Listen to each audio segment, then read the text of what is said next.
سبب تعلیم مکمل نہیں کر سکے، لیکن معاشی مطلب پیسہ ویسا کا حالت کمزور تھا جس کے کارن یہ تعلیم مکمل نہیں کر سکے۔ اپنی تعلیمی زندگی کے دوران انہیں کھیلوں سے بہت دلچسپی رہی۔ اپنی تعلیمی مطلب پڑھائی لکھائی کے دوران انہیں کھیلوں سے بھی بہت زیادہ دلچسپی رہی، جیسے کرکٹ، ٹینس، بلیڈ، چوسر اور شطرنج وغیرہ سبھی کچھ کھیلتے تھے یہ۔ اگر آپ لوگ کے ایگزام میں پوچھا جائے گا مرزا فرات اللہ بیگ کو کن کن کھیل سے دلچسپی تھی، تو کرکٹ، ٹینس، بلیڈ، چوسر اور شطرنج وغیرہ سے سبھی کچھ سے دلچسپ رکھتے تھے۔ فرات اللہ بیگ تلاش معاش کے سلسلے میں حیدرآباد آئے اور وہاں ایک اسکول میں انگریزی کے معلم بنائے گئے۔ 1908 عیسوی میں ہائی کورٹ میں مترجم مقرر ہوئے۔ 1908 عیسوی میں ہائی کورٹ میں مترجم مقرر ہوئے۔ مترجم مطلب آپ لوگ سمجھ رہے ہیں، جیسے یہاں پر دو انسان رہے گا، ایک ہندی اچھا سے جانتا ہے اور ایک ہندی اور انگلش دونوں اچھا سے جانتا ہے۔ اب کوئی اس کو انگلش میں بولا جائے گا تو اس کو مطلب ہندی میں ترجمہ کر کے وہ بتائے گا تو اگلا بندہ سمجھے گا، اسی کو مترجم کہا جاتا ہے۔ 1910 عیسوی میں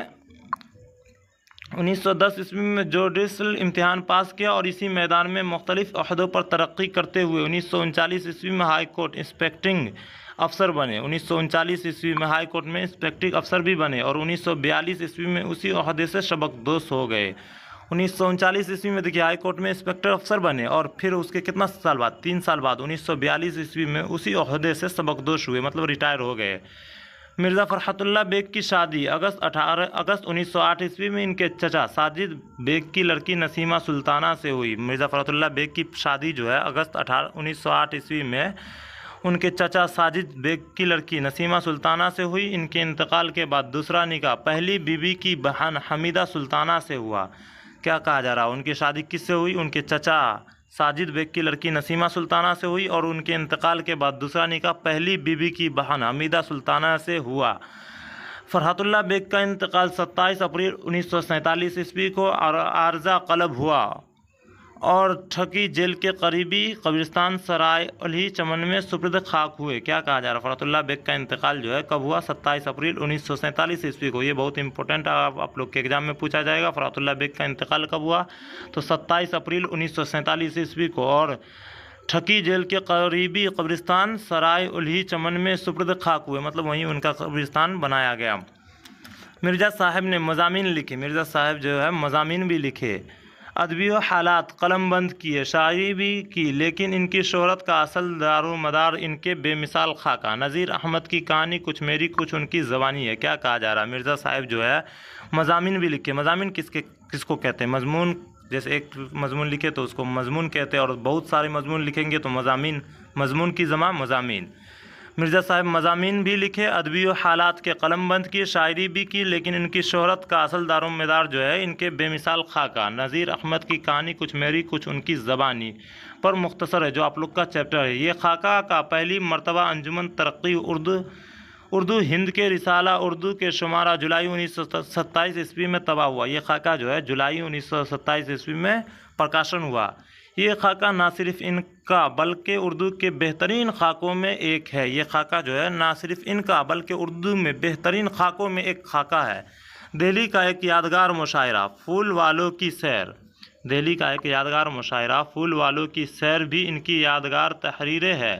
ان کے مضامین فرحت کے نام سے 7 جلدوں میں طبع ہوا۔ اگر پوچھا جائے گا فرحت اللہ بیگ کے مضامین کتنے جلدوں میں شامل ہے، تو ان کا مضامین جو ہے فرحت کے نام سے 7 جلدوں میں طبع ہے۔ ان کی دیگر کتابوں بھی انشا، دیوان یقین، دیوان نظیر، میری داستان اور میری شاعری اہم ہے۔ ان کی اور بھی بہت ساری کتابیں ہیں، جیسے انشا، دیوان یقین، دیوان نظیر، میری داستان اور میری شاعری، یہ سب ان کی کتاب ہے، یہ بھی بہت اہم ہے۔ تو مصنف کے بارے میں ہم لوگ جان چکے، اب چلیے چیپٹر کی اور چلتے ہیں۔ تو چلیے چیپٹر کی اور چلتے ہیں۔ چیپٹر کا نام کیا ہے؟ نذیر احمد کی کہانی۔ یہ خاکہ اس کے مصنف مرزا فرحت اللہ بیگ ہے، جس کے بارے میں ہم لوگ اچھی طریقے سے جان چکے ہیں۔ چلیے اب چیپٹر کی اور چلتے ہیں، کچھ دیر کا اور بچا ہے۔ آپ لوگ اگر ویڈیو کو لائک نہیں کیے تو ویڈیو کو لائک کر دیجیے اور زیادہ سے زیادہ اس ویڈیو کو شیئر کیجیے تاکہ ہمارا بھی حوصلہ بلند ہوگا۔ چلیے شروع کرتے ہیں۔ میں اور میاں دانی 11:30 بجے مدرسے آئے، کھانا وانا کھایا، سبق کا مطالعہ کیا اور 1 بجے نکل کھڑے ہوئے۔ مکان کا پتہ پوچھتے پوچھتے 1:30 میں 5 منٹ تھے۔